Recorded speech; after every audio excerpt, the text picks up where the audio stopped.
बरेच लोकांनी मराठा आरक्षणाचा फॅक्टर किंवा जरांगे पाटलांच्या फॅक्टरवरती चर्चा केली आहे किंवा त्यांचं विश्लेषण सांगितलंय. तुमचं विश्लेषण काय आहे? कारण बऱ्याच जागांवरती थेट फटका बसल्याचं दिसलंय, खास करून महायुतीला. आणि आता तर पुढे विधानसभा आहेत आणि विधानसभेला तर त्यांनी असं सांगितलं की आम्ही नावं घेऊन पाडणार आहेत.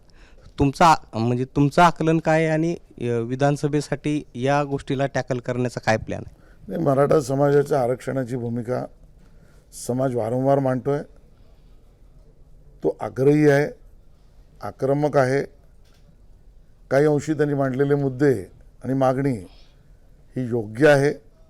देवेंद्रजींनी आरक्षण दिलं, उद्धवजी कोर्टात टिकू शकले नाहीत.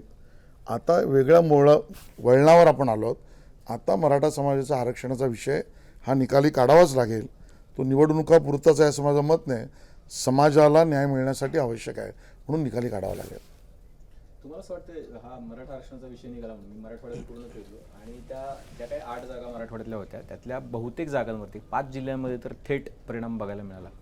पण जेव्हा आंदोलन ॲक्च्युअली सुरू होतं त्यावेळेला सुरुवातीच्या काळानंतर मुख्यमंत्र्यांनी ज्या वेळेला त्याची पूर्ण सूत्र आपल्या हातात घेतली, त्यांच्याशी चर्चा केली, त्यांच्यासोबत जल्लोष केला वाशीमध्ये, जी आश्वासनं दिली, तुम्हाला असं वाटतं की ज्या गोष्टी तांत्रिकदृष्ट्या योग्य होत्या किंवा टेक्निकली कायद्याने, तुम्ही तर कायद्याच्या अभ्यासक आहात, तुम्ही स्वतः वकील आहात, तर त्या गोष्टी सरकारने न करता खूप भावनात्मकरित्या या सगळ्या गोष्टींचा विचार केला आणि मग त्या गोष्टी इथं येऊन ठेपले की आता हे आंदोलन जे आहे ते एका प्रकारे राजकीयदृष्ट्या सुद्धा अडचणीचं झालंय आणि कायदेशीरदृष्ट्या सुद्धा तुमची अडचण होऊन बसली. तुमची म्हणजे उद्या कुणाचंही सरकार आलं तरी ते होणार आहे. म्हणजे उद्या एक्सचं सरकार येऊ, वायचं सरकार येऊ, कुठल्याही विचाराचं सरकार आलं तरी असं होणार आहे. मला वाटतं की समाजाच्या मागणीला दुर्लक्ष करून चालणार नाही. सरकार कोणाचा मुद्दा नाही. देवेंद्रजींनी तो प्रयत्न केला, शिंदेजी त्या दिशेने काम करतायत. भरोसा आमचा आहे की हेच सरकार काहीतरी करू शकेल. आता त्याकडून भरोसा आहे, त्याच्याकडूनच अपेक्षा करणं स्वाभाविक आहे. आणि म्हणून ही मागणी काही काल परवाची नाही आहे.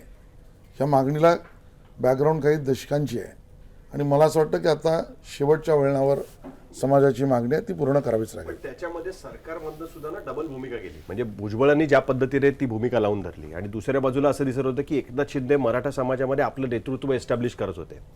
जरांगे पाटील उघड देवेंद्र फडणवीसांना आव्हान देत होते आणि दुसऱ्या बाजूला शिंदे मात्र त्यांनाच उचकारत होते असं दिसत होतं आणि त्याच्या विरोधात मग भुजबळ रस्त्यावर उतरल्यासारखं चित्र दिसत होतं. सरकारमध्ये ज्या पद्धतीने 3 पद्धतीचा वेगवेगळा रिस्पॉन्स दिसला त्याचा फटका कुठेतरी याच्यामध्ये बसलाय का? तुम्हाला असं वाटतं का की कुठेतरी फडणवीसांनी कॅबिनेटला विचारत घेऊन, इतरांना विचारत घेऊन याच्यामध्ये शिंदेनी त्याच्याबद्दल भूमिका व्यक्त करायला हवी होती? मी याच्यावर भाष्य करणार. मी एवढं नक्की म्हणेन, ओबीसी समाजाचं घटनादत्त जे आरक्षण आहे त्यात कुठलंही नख कमी किंवा कुठली तूट होणार नाही अशाच पद्धतीने मराठा समाजाचं आरक्षण हे द्यावं लागेल आणि ती मागणी योग्यच आहे मराठा समाजाची.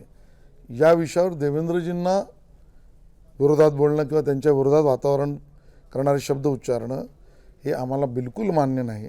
भाजप म्हणून नाही, एक मराठा म्हणून पण मी हे सांगतो आहे.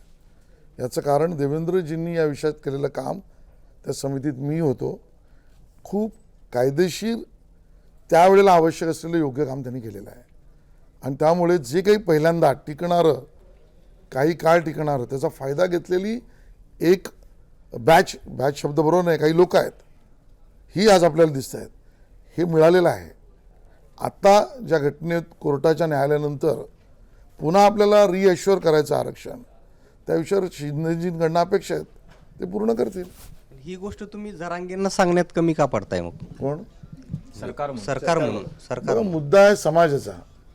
जरांगे असतील किंवा मी असेन, आम्हाला समाजासाठी लढायचं आहे आणि समाजासाठी काय मिळालं पाहिजे तो मुद्दा मी मांडतोय. ते त्यांच्या पद्धतीने मांडतायत.